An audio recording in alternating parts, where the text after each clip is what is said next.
हरि ओम तत्सत सादर नमस्कार। हम लोग हठ योग स्वरूप एवं साधना के अंतिम पड़ाव पर हैं। यह अंतिम अध्याय जिसका नाम है अजपा जप, इसको आज हम लोग पढ़ेंगे समझेंगे, क्योंकि ये 3 तरह का जप होता है, वाचिक, मानसिक और अजपा उपांशु इत्यादि को हम समझने का प्रयास करेंगे। भारतीय आध्यात्मिक साधना में जप का प्राचीन काल से ही महत्वपूर्ण स्थान रहा है। इसका विकास समय समय पर भारत के महान संतों और योगियों ने विभिन्न युगों में अपने अनुभवों से किया है। जप उतना ही प्राचीन है जितना भारतीय संस्कृति, उपनिषदों तथा अन्य प्राचीन ग्रंथों में इनका विवरण किसी न किसी रूप में प्राप्त होता है। जप कोई भी हो, नित्य दोषों को दूर कर चित्त शुद्ध करता है। जप अनेक प्रकार के हो सकते हैं, प्रमुख कुछ इस प्रकार है। नित्य जप, गुरु मंत्र का प्रतिदिन प्रातः एवं शाम जप करना नित्य जप कहलाता है। बैखरी जप, मंत्रों का जोर से उच्चारण कर किए जाने वाला जप बैखरी जप कहलाता है। उपांशु जप, मंत्रों को बिना जोर से बोले मुंह के अंदर ही जप करना उपांशु जप कहलाता है। मन से मंत्रों का उच्चारण करना मानस जप कहलाता है, इसी को मानसिक जप कहते हैं।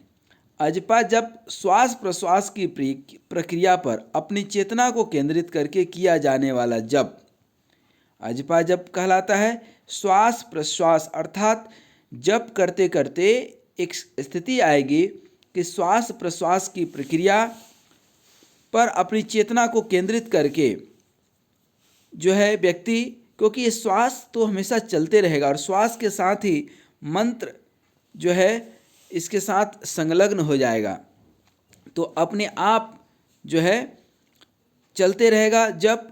और यही जप सबसे सरल और उच्च कोटि का माना गया है। योग में चित्त शुद्धि की बहुत सी साधनाएं हैं, परंतु हर साधना का प्रभाव अलग अलग होता है। अर्थात कुछ साधनाएं ऐसी है जिन्हें साधारण व्यक्ति नहीं कर सकता, इसलिए प्रत्येक को या चाहे जिसकी शक्तिपात नहीं कराया जा सकता, क्योंकि मनुष्य की प्रकृति 3 प्रकार की होती है, सात्विक, राजसिक और तामसिक। इन तीनों प्रकृतियों के मनुष्य के लिए आध्यात्मिक क्षेत्र में साधनाएं भी अलग अलग है।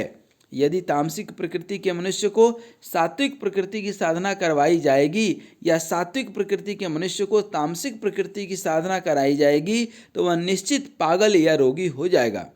परंतु अजपा एक ऐसी साधना है जो हर प्रकृति के व्यक्ति के लिए उपयुक्त है। यह अपने आप में एक पूर्ण साधना है। गोरक्ष शतक में महायोगी गुरु गोरखनाथ जी ने स्वयं कहा है कि हकारेण बहिर्यार्ति शकारेण विशेत पुनः हंस हंसेत्यमुम मंत्रम जीवो जपति सर्वदा। अजपा नाम गायत्री योगी नाम मोक्षदायिनी अस्याः संकल्प मात्रेण सर्व पापे प्रमुच्यते। कुंडलिन्याम समुद्भूता गायत्री प्राण धारिणी प्राण विद्या महाविद्या यस्ताम वेति स योगविता। अर्थात प्राण वायु के हकार की ध्वनि से बाहर जाने पर और शकार की ध्वनि से भीतर आने पर हंस हंस मंत्र की उत्पत्ति शरीर में 21,600 बार होती है।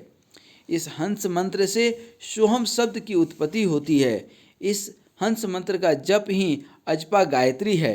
यह योगियों को मोक्ष प्रदान करता है। इसके संकल्प मात्र से उसके समस्त पाप नष्ट होते हैं। कुंडलिनी से उत्पन्न यह गायत्री प्राण विद्या महाविद्या है। गोरखवाणी में महायोगी कहते हैं, अजपा जपय सुनी मन धरे पांचों इंद्रिय निग्रह करे ब्रह्म अग्नि में होमय काया तास महादेव बंदे पाया। अर्थात जो योग साधक अजपा जप करता है, जिसकी चित्तवृत्ति तेल धरावत अनवरत ओम सोहम तथा परमात्मा के इष्ट नाम मंत्र के जप में लगी रहती है, जिसका मन ब्रह्म रंध्र में रमण करता है अर्थात ऊर्ध्वमुखी रहता है, जिसके इंद्रिय समूह चंचलता को छोड़कर स्वबस रहते हैं, जो विनश्वर शरीर को ब्रह्मा अनुभूति रूपी अग्नि में परिशुद्ध कर देता है, उस योगी शिव की वंदना साक्षात भगवान शिव करते हैं। वस्तुतः जब जीव श्वास लेता है तब स शब्द के साथ प्राण वायु पेट के अंदर जाती है और ह शब्द के साथ बाहर निकलती है। एक व्यक्ति साधारण स्वरूप स्थिति में स्वभावतः प्रत्येक 24 घंटे के भीतर 21,600 बार श्वास लेता है। जैसा कि ब्रह्म विद्या उपनिषद में कहा गया है, सहस्त्रमेक मयूतम षट शतम च सर्वदा उच्चरण पतितो हंस सोहमित्यभिधीयते। अर्थात नित्य प्रति 21,600 की संख्या में हंस का जाप करने वाला साधक सोहम रूप हो जाता है। एक आध्यात्मिक जिज्ञासु के लिए यह आवश्यक है कि वह अपनी प्रत्येक श्वास पर ध्यान दे और उसके महत्व को समझे। श्वास प्रक्रिया के नियमित दीर्घकालिक अल्पकालिक करने के लिए किसी बाहरी प्रयत्न पर नहीं बल्कि श्वास प्रक्रिया पर ध्यान देना होता है। जिज्ञासु की कोशिश होनी चाहिए कि उसकी कोई भी श्वास कम से कम जागृत अवस्था में व्यर्थ न होने पाए। यही वह सत्य है जिससे प्रत्येक श्वास अव्यक्त रूप में उसके हृदय में ध्वनित करती है। यह अजपा जप है। महायोगी गोरखनाथ जी कहते हैं कि अजपा की तुलना में कोई भी अन्य विद्या, कोई भी अन्य जप और कोई भी ज्ञान नहीं रखा जा सकता है। जैसा कि एक संत ने भी कहा है कि ऐसा जाप जपो मन लाई, सोहम सोहम सुरता गाई, 600 सहस 2100 जाप अनहद उपजय आप ही आप। अजपा के नियमित अभ्यास से श्वास प्रक्रिया सामान्य होती है, जो समाधि अवस्था में पहुंचने में सहायक होती है। हमारे इस भौतिक शरीर में 10 प्रधान वायु है। हृदय देश में प्राण वायु उच्छ्वास और निश्वास का संचालन करती है। यही प्राण वायु हकार की ध्वनि के साथ बाहर तथा सकार की ध्वनि के साथ भीतर आती है। गुदा देश में अपान वायु रेचक पूरक कुंभक की सामर्थ्य से युक्त होती है। नाभि प्रदेश में समान वायु रहती है। यह जठराग्नि को दीप्ति करती है और भोजन के रूप में ग्रहण किए गए पदार्थों को रस युक्त करती है तथा पचाती है। व्यान वायु शरीर में व्याप्त नाड़ियों का शोधन कर कांति और तेज को बढ़ाती है। कंठ में उदान वायु रहती है। इसका कार्य वमन, भाषण और शरीर से प्राण का उत्क्रमण है। प्राण वायु शरीर में व्याप्त रहकर अंग प्रत्यंग के संचालन में सहायता करती है। कुर्म वायु का कार्य आँखों की पलकों को खोलना और बंद करना होता है। क्रिकल वायु का कार्य है डकार उत्पन्न करना तथा मूत्र बढ़ाना।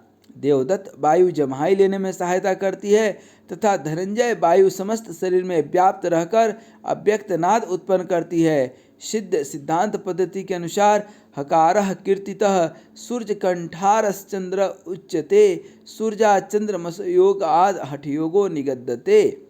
हमारी दाहिनी नासिका से होकर जाने वाली सूर्य नाड़ी अथवा पिंगला है तथा बाईं नासिका से होकर जाने वाली नाड़ी चंद्र नाड़ी या इसी को ईड़ा कहते हैं। स्वर विज्ञान के अनुसार जब ईड़ा पिंगला दोनों नाड़ियां समान रूप से चलती है तो वह समय सभी प्रकार की आध्यात्मिक साधना एवं अशुभ कार्य के लिए उत्तम होता है अथवा किसी भी शुभ कार्य के लिए उत्तम होता है। अजपा में सर्वप्रथम आने जाने वाली श्वास के प्रति चैतन्य रहना चाहिए, जागृत रहना चाहिए। श्वास सहज नहीं रहेगी। स्वाभाविक श्वास रात्रि में भी रहती है परंतु वह अजपा नहीं है। सचेतन मन से आने जाने वाली श्वास को देखना होगा कि श्वास कहाँ तक जा रही है। जब श्वास लेते हैं तो वायु नाभि तक जाती है तथा छोड़ते समय नाभि से आती है। इसे करने के लिए किसी आरामदायक आसन में बैठते हैं। अंगों को ढीला छोड़कर गहरी श्वास लेते हैं। भीतर जाने वाली श्वास के साथ सो और आने वाली श्वास के साथ ह जोड़ते हैं। सो और ह के बीच मानसिक रूप से कोई अंतर न आए। ह के बाद कुछ आराम की स्थिति में आते हैं। पुनः सो के साथ श्वास लेते हैं, ह के साथ छोड़ते हैं। यह सो हम की एक आवृत्ति है।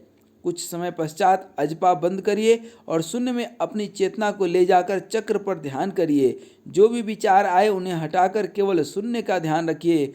कुछ देर बाद पुनः अजपा प्रारंभ कीजिए। श्रीमद्भागवत में भी अजपा के संदर्भ में स्पष्ट कहा गया है, अपाने जुह्वते प्राणम पाणे अपानम तथा परे प्राणापान गति रुदध्या प्राणायाम परायणः अपरे नियत आहार प्राणायान प्राणेषु जुह्वति सर्वेयते यज्ञ विदो यज्ञ छपित कल्मषाः। अर्थात कुछ साधक प्राण को अपान में मिलाते हैं और अन्य अपान को प्राण में, दूसरे प्राण को प्राण में से ही मेल करते हैं। अंदर जाने वाली श्वास प्राण है तथा बाहर आने वाली अपान है, सो प्राण का प्रतिनिधित्व करते हैं और ह अपान का सो को ह से जोड़ते हैं, जिससे हंसो बनता है। कुछ ऐसे भी साधक हैं जो प्राण का मिलन प्राण से कराते हैं। अजपा के सतत अभ्यास से आत्मा ब्रह्म की एकता, जीव और शिव की एकता का साथ आध्यात्मिक क्षेत्र में अनुभूत होता है। सभी प्रकार की विषय कामना, घृणा, ईर्ष्या, भय, चिंता, अनमनस्कता दूर हो जाती है और हृदय में आत्म पूर्णता की चेतना के आनंद का अनुभव होता है। अजपा के अभ्यास की उच्चतर स्थिति में श्वास के ऊपर अधिक ध्यान देना आवश्यक नहीं रह जाता। आत्मा और ब्रह्म की आनंदमय एकता की भावना में श्वास पर केंद्रित ध्यान क्रमशः लय हो जाता है। अहम की चेतना समाप्त हो जाती है और केवल एक ज्योति से प्रकाशित अभेद आत्मक आनंदमय चेतना रह जाती है। इस प्रकार अजपा के अभ्यास से समाधि की प्राप्ति हो जाती है। गोरखबानी में गोरखनाथ जी कहते हैं, पौनाम रेतु जासी कोने बाटी, जोगी अजपा जपे त्रिवेणी के घाटी, चंद गोग टीका करिले सुर करिले बाटी, मुनि राजा लुगा धोवे गंग जमुन की घाटी। अर्थात हे पवन, तुम किस रास्ते जाओगे? त्रिवेणी अर्थात त्रिकुटी में योगी अजपा जप कर रहा है, यह मार्ग बंद है। चंद्र और सूर्य नाड़ी से प्राण अवरुद्ध कर सुषुम्ना में प्राण को प्रवाहित कर इस शरीर रूपी कपड़े को धोता जा। अजपा के सतत अभ्यास से साधक उच्चतर स्थिति में पहुंचकर सच्चिदानंदमय हो जाता है। विभिन्न चरणों में इसका अभ्यास करके साधक वास्तविक शांति प्राप्त कर सकता है। अजपा का अभ्यास कुर्सी पर, जमीन पर या किसी आसन जो बैठकर करते हैं, पद्मासन, सिद्धासन, वज्रासन, सुखासन इत्यादि में किया जा सकता है। अजपा के समय ध्यान के केंद्र पर मस्तिष्क को एकाग्र करना चाहिए। यह ध्यान का केंद्र आज्ञा चक्र, भूमध्य, अनाहत चक्र या शरीर का कोई अन्य केंद्र हो सकता है। अजपा में श्वास गहरी तथा आरामदायक होनी चाहिए। विभिन्न चरणों में सफलतापूर्वक अजपा अभ्यास इस प्रकार किया जा सकता है। प्रथम अवस्था में किसी आरामदायक आसन में बैठकर आंखें बंद करके पूर्णतः शांति, सुख और आराम का अनुभव कीजिए तथा पेट के भीतर तथा बाहर जाने वाले श्वास पर अपने को केंद्रित करें। गहरी एवं आराम पूर्वक श्वास लेकर अनुभव करिए कि श्वास नाभि तक जाती है और बाहर जाने वाली श्वास नाभि से आती है। अंदर जाने वाली श्वास में सो और बाहर जाने वाली श्वास में हंग को जोड़िए। इस प्रकार श्वास प्रश्वास के साथ सोहम बनता है। एक आवृत्ति के बाद मानसिक शून्यता की स्थिति में आइए और अपनी चेतना को आज्ञा भूमध्य अर्थात अनाहत चक्र पर, हृदय मध्य पर केंद्रित कीजिए। पुनः आने जाने वाली श्वास के साथ सोहम का अभ्यास करिए। कुछ दिनों के अभ्यास के बाद पूर्णता प्राप्त होने पर द्वितीय चरण में अभ्यास प्रारंभ करें। द्वितीय चरण में प्रथम चरण का अभ्यास करते समय पहले श्वास लेते समय सो तथा बाहर निकालते समय ह को जोड़ते हैं। जब सोहम बनाता है तब द्वितीय चरण में पहले श्वास ह के साथ बाहर निकालते हैं और फिर श्वास सो के साथ लेते हैं, जो हंसो बनाता है। एक आवृत्ति के बाद मानसिक शून्यता की स्थिति में आइए और चेतना को आज्ञा चक्र अथवा अनाहत चक्र पर एकाग्र कीजिए। पुनः आने जाने वाली श्वास के साथ हंसों का अभ्यास करिए। कुछ दिनों तक लगातार अभ्यास से पूर्णता प्राप्त होने पर तृतीय चरण में आइए। किसी स्थिर आसन में तृतीय चरण कहता है, किसी स्थित आसन में सुखपूर्वक बैठकर भीतर तथा बाहर आने वाले श्वास पर चेतना को केंद्रित कीजिए। अनुभव करिए कि अपनी श्वास नासिका से नाभि तक जा रही है और नाभि से नासिका तक वापस आ रही है। भीतर जाने वाली श्वास के साथ सो तथा बाहर आने वाली श्वास के साथ ह का ध्यान करिए। लय युक्त सो को हंग की तरंगों से इस तरह जोड़ें कि सोहम हंसों की एक आवृत्ति बने। एक आवृत्ति के बाह्य मानसिक शून्यता की स्थिति में आकर अपनी चेतना को भूमध्य पर केंद्रित करें। पुनः सोहम हंसों की आवृत्ति को दोहराएं। तृतीय चरण के पूर्ण अभ्यास के बाद अगले चरण का अभ्यास करें। चतुर्थ चरण, किसी स्थिर तथा आरामदायक आसन में बैठकर लंबी श्वास लेकर चेतना को मूलाधार चक्र में केंद्रित कीजिए। अनुभव कीजिए कि मूलाधार चक्र में कुंडलिनी त्रिभुजाकार आकृति के अंदर मुंह नीचे तथा पूंछ ऊपर किए सुप्त है। अब शोक के साथ श्वास लीजिए। चेतना की शो की तरंग से मूलाधार चक्र से स्वाधिष्ठान चक्र, फिर मणिपुर, अनाहत चक्र, विशुद्ध चक्र तथा अंत में आज्ञा चक्र में केंद्रित कीजिए। आज्ञा चक्र में श्वास की चेतना को रोककर हंग की मानसिक तरंगों के साथ श्वास छोड़ते हुए मेरुदंड होते हुए मूलाधार में चेतना को केंद्रित करें। मूलाधार चक्र से आज्ञा चक्र तक शो के साथ आरोहण करते हैं तथा आज्ञा चक्र से मूलाधार चक्र तक हंग की तरंग के साथ आरोहण होता है। इस चतुर्थ चरण का पूर्ण अभ्यास होने पर आगे के चरण में अभ्यास करें। पंचम चरण, षण्मुखी मुद्रा अथवा योनि मुद्रा पद्मासन या वज्रासन में बैठकर दोनों अंगूठे से दोनों कानों को बंद करें। दोनों तर्जनी से दोनों आँखों, मध्यमा से दोनों नाक के छिद्रों, दोनों अनामिका से ऊपर के होठ, कनिष्ठ से नीचे ओठ बंद करने पर की स्थिति में आइए। शो की तरंगों की रीढ़ प्रदेश में मूलाधार चक्र से आज्ञा चक्र तक ले जाइए। आज्ञा चक्र में मानसिक शून्यता की स्थिति में आइए। आज्ञा चक्र में मानसिक शून्यता की स्थिति के बाद हंग की तरंग के साथ आज्ञा चक्र से मूलाधार में मानसिक शून्यता की स्थिति के बाद हंग की तरंग के साथ आज्ञा चक्र में मूलाधार चक्र तक चेतना को रीढ़ प्रदेश होते हुए ले जाइए। एक आवृत्ति के बाद श्वास छोड़कर आराम की स्थिति में आइए। पुनः योनि मुद्रा की स्थिति में आकर शो की तरंग को मूलाधार से आज्ञा चक्र तथा हंग की तरंग की आज्ञा चक्र विभिन्न चक्रों से होते हुए मूलाधार चक्र तक की आवृत्ति का अभ्यास करें। इस प्रकार अजपा के सतत अभ्यास से साधक आत्मा और ब्रह्म की एकता का, हृदय में आत्मपूर्णता के चेतना के आनंद का अनुभव करके चिदानंदमय हो जाता है, अर्थात मानव चेतना विकास की उच्चतम स्थिति समाधि में पहुंच जाती है। अजपा के द्वारा अनेकानेक रोगों का उपचार हो सकता है, जैसे कि प्राण मंत्र और चेतना के संयुक्त करने से अजपा बनता है।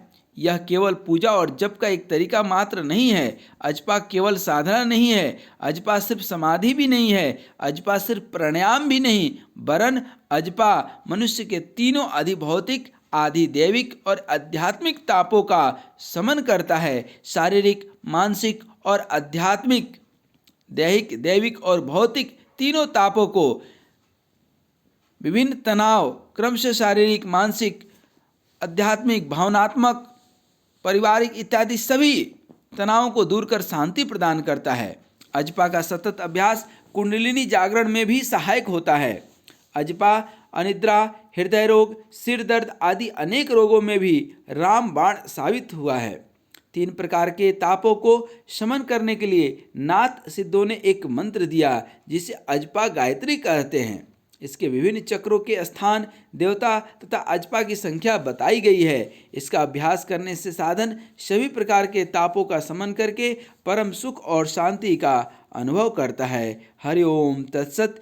इस अजपा जप में जहाँ जहाँ भी हम लोगों ने सोहम शब्द का उपयोग किया है, वहाँ पर ओम शब्द का भी, जिससे सो और हंग करते हैं, ठीक उसी तरह से श्वास लेते समय ओम और छोड़ते वक्त म, लेते वक्त नाभि तक श्वास को ले जाना है ओ बोलते हुए, और छोड़ते वक्त म। इस तरह से ओम ध्वनि भी बनता है।